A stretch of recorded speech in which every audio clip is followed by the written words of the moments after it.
Welcome back. Well, if you've been to Bob Hall lately, you may have noticed a huge piece of concrete taped off by orange plastic fencing. Yeah, you can't miss it. That large piece of concrete has now caused enough concern to prompt some safety measures.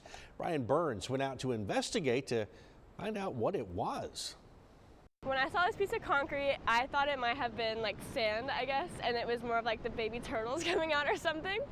But then I got closer and I saw the hole was really big and I was like, oh, what is this? One member of the Weaver family, which visits our beaches each year, wondering about a 10 by 20 foot piece of concrete, which suddenly appeared this week near Bob Hall Pier.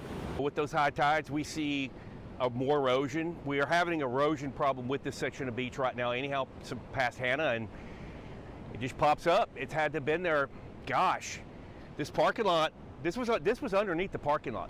Scott Cross, the director of Nueces County Coastal Park, says when the concrete appeared, they marked it with construction fencing to keep beachgoers safe. Well, you might be wondering why people would care about fencing off this piece of concrete. Well, here's one reason.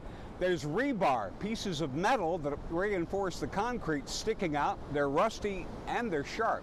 Many people had told us they thought it might be the sunken remains of Bob Hall Pier. Since the pier broke down, I thought it was part of the pier area, but I didn't really know since it was just a piece of concrete sitting in the sand. And that erosion has been worse because of high tides. Our own meteorologist, Carly Smith, says they've been bigger than normal. Anytime we have that spring tide also coinciding with a cold front or some sort of storm system, then you can get even stronger tides because you get higher waves out in the Gulf, and then you get longer periods between those waves, and that just allows that water more time to rush up onto the beach and then rush back off the beach. Scott Cross has a theory that may explain the mystery concrete.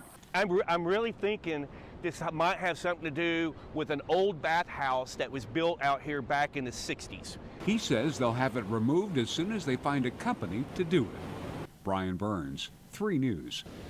A very mysterious giant concrete slab. Very interesting stuff like that, just popping up on the beach like that. Yeah, as they do here in South Texas, it seems.